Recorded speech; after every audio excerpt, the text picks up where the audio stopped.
তোমার মা কাজের মহিলা, আমার ভাই আসছে। তোমার মাকে তো জীবনও দেখেনি। তোমার মার এই বেশভূষা দেখে আমার ভাই মনে করছে যে উনি এই বাড়ির কাজের মহিলা। এখন খুব ভালো লাগতেছে না শুনতে?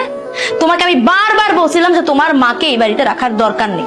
তোমার মা আনকালচার, একটা গাইয়া, সে কোনোদিনও এই সোসাইটিতে ভালোভাবে থাকতে পারবে না। কিন্তু তুমি আমার কোনো কথাই শোনোনি। তোমার মাকে এই বেশভূষাতে এখানে রেখে দিয়েছো। এখন আমার ভাই কাজের মহিলা মনে করছে।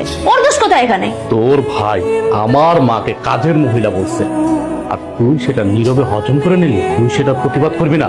তুই বলবি না যে এটা আমার শাশুড়ি? তুমি কি করবো? আমার দোষ কোথায়? আমার ভাইয়ের দোষ কোথায়? তোমার মাকে তো আমি বলছিলাম যে একটু পরিপাটি হয়ে থাকেন, কিন্তু না, সে তো ওভাবে থাকবে না। সে সারাদিন খাবে, দাবে, ঘুমাবে, এটা করবে, ওটা করবে। এই জন্যই তো তোমার ছোট ভাইয়ের বউ লাথি মারা বের করে দিছিল। কারোর সাথে তো চলা যায় না সমাজে। তোমার মাকে নিয়ে এসে আমার ঘাড়ে উঠছে, আর এখন মানিজ্য নষ্ট করতেছে আত্মীয় স্বজনদের কাছে। ভাইয়া, আপু তো ঠিক কথা বলছে। আপনার মাকে তো দেখে কাজের মহিলাই মনে হয়।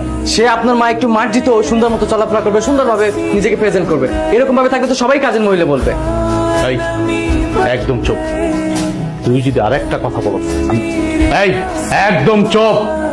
বেরো, বেরো আমার বাড়ি থেকে, বেরো। তাই তুমি আমার ভাইয়ের সাথে এরকম করছো কেন? তোর ভাইয়ের সাথে কি করবো? কি করবো তোর ভাইয়ের সাথে আমি? তোর ভাই আমার মাকে যা ইচ্ছা তাই বলবে, সেটা আমি নীরবে হজম করে নিব মনে করছি? কোনোদিনও না। আমি হজম করার মতো ছিলেন।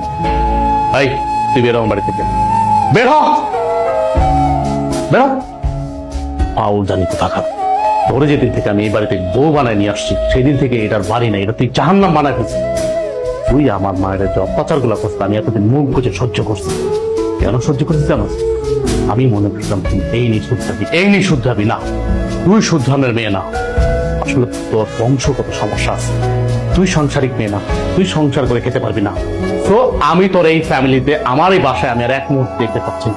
তুই এখন এই মুহূর্তে আমার বাড়ি থেকে বেরোবি। আমি তোর ডিভোর্স লেটারটা পাঠাই দেবো। বের হ আমার বাড়ি থেকে, বের হ।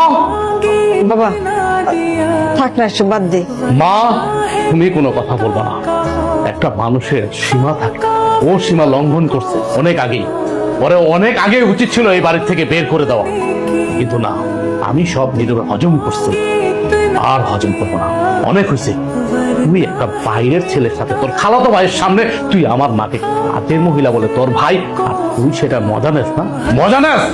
এই, আমি গরিব, আমি গ্রামের ছেলে, মানলাম। তোর বাবা আমাকে সহযোগিতা করছে, সহযোগিতা করে ভালো একটা চাকরি দিয়েছে। আমি তো এই জন্য তোরে অনেক ভালো রাখছি। তুই বলতে পারবি তোর কোন দিক থেকে আমি অসম্মান করছি, কোন দিক থেকে আমি তোরে কমতি রাখছি? তুই আমার মার সাথে এমন করছিস কেন? এমন করছিস কেন? তো আমি তোর সাথে এখন কথা বলতে চাচ্ছি না। আমার মাথা রক্ত উঠে গেছে।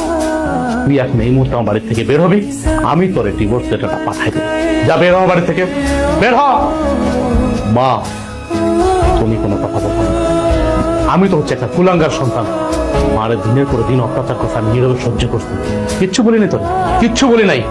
কিচ্ছু না বলাতে তুই মাথায় উঠে গেছিস না? আর না, তোর সাথে আমি আর কোনো প্যাচেল পারবো না। বেরো, বেরো আমার বাড়ি থেকে।